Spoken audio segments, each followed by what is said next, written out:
We are counting down the top 10 point guards for this upcoming fantasy basketball season coming up next on Beat the Odds. Don't go anywhere.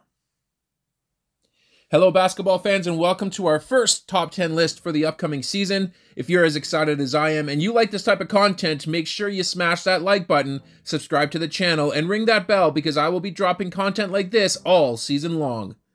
We are going to start the season with a look at the top 10 point guards for this year. These rankings are based on 9 category leagues that include turnovers, and the players are ranked according to how I think they will finish this season. With that said, let's dive right into number 10. We have De'Aaron Fox. He's the speed demon and the co-leader of the fastest pace offense in the association. Last season, he put up 25 points with 4.2 rebounds and 6.1 assists, 1.6 threes, 1.1 steals, 0.3 blocks, 2.5 turnovers on 51% shooting from the field and 78% shooting from the line. Fox's value to the Kings is his efficient scoring. He's one of 2 point guards on this list that will likely not lead his team in assists, but Fox won't hurt you in any real category, and he's a great pickup for teams wanting a boost in scoring and field goals. Over to number 9, we have Cade Cunningham, who's fully healed from his shin surgery and ready to produce. Last year, he had 19.9 points per game, 6.2 rebounds, 6 assists, 1.4 threes, 0.8 steals, 0.6 blocks, 3.3 turnovers, and 42% shooting from the field, 84% from the line. He figures to improve on his shooting percentages in his 3rd season, and if we see some modest increases in his counting stats, Cunningham could have a Shea-light season. Consider Cade an all-around talent with a small drain in turnovers and field goals. Let's go to number 8. We got Jamal Murray. He profiles similar to De'Aaron Fox, although he isn't counted on to score quite as much as he is, but he's a much more polished outside shooter. Last season, he had 20 points per game with 4 rebounds, 6.2 assists, 2.6 threes, 1 steal, 0.2 blocks, 2.2 turnovers on 45% shooting from the field, 83% from the line. He's a second point guard on this list that's not expected to lead his team in assists, as Nikola Jokic will carry that responsibility. But count on Murray to be a solid contributor in all other categories. To number 7, we have LaMelo Ball. LaMelo would be higher on this list if it was the top 10 most exciting point guards to watch. Nevertheless, he does have the reins in Charlotte and should lead the team in many categories. Last season, he had 23.3 points on 6.4 rebounds, 8.4 assists, 4 threes, 1.3 steals, 0.3 blocks, 3.6 turnovers, with 41% from the field and 84% from the line. Expect LaMelo to be a great help in rebounds, assists, and 3 points made, and he's likely going to be a drain on field goal percentages and turnovers this season. To number 6, we have Trae Young. He had a slow start to the season last year, which I believe to be an aberration. For the full season, he had 26.2 points per game, 3 rebounds, 10.2 assists, 2.1 threes, 1.1 steals, 0.1 blocks, 4 turnovers on 43% shooting from the field, 89% from the line. He's now in his 2nd year along backcourt mate DeJounte Murray. I'd expect Young to be better on catch-and-shoot threes. He needs to cut down on his turnovers, but he could be in the mix for the league in assists this season.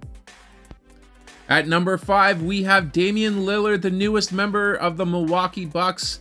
Last year for the Portland Trail Blazers, he had 32.2 points, 4.8 rebounds, 7.3 assists, 4.2 threes, 0.9 steals, 0.3 blocks, 3.3 turnovers on 46% shooting from the field, 91% from the line. Lillard joining forces with Giannis may make both players more efficient, as it should lead to easier looks when both are on the court. I wouldn't really expect Lillard to match his 32.2 points per game that he posted last year, but he could easily chase a 50-40-90 season with 8+ assists this year. Let's go to number 4. We have Steph Curry.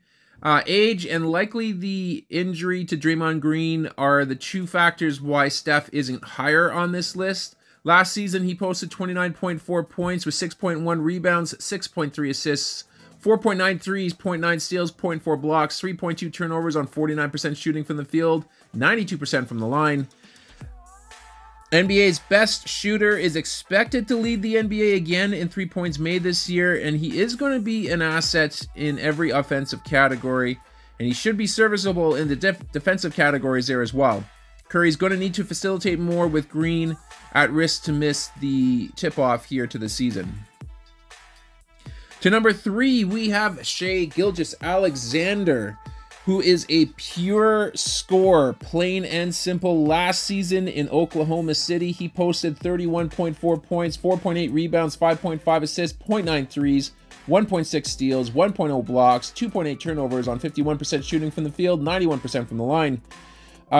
He's going to share some playmaking duties with Josh Giddey, so don't count on him to be a huge difference maker in assists.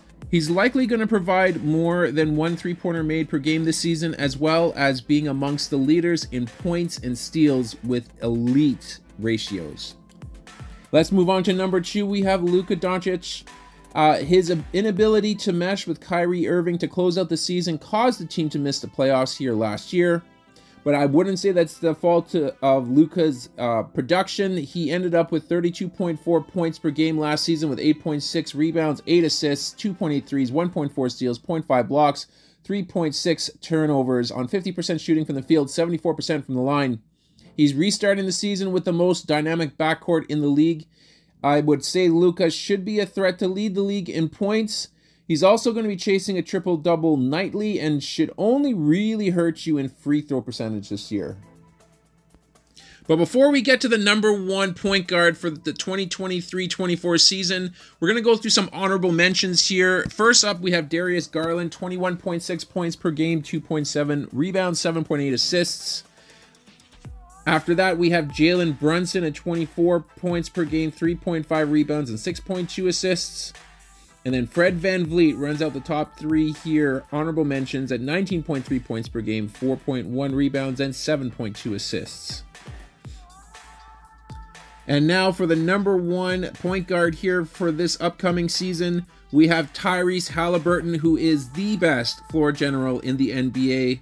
Last year, he had 20.7 points, 3.7 rebounds, 10.4 assists, 2.9 threes, 1.6 steals, 0.4 blocks, 2.5 turnovers, and 49% shooting from the field, 87% from the line. He gets the edge for me as a top point guard because, as scary as it sounds, I think he's got another gear in him that we haven't seen yet. Halliburton has elite assist-to-turnover ratio and will be a force on the defensive end.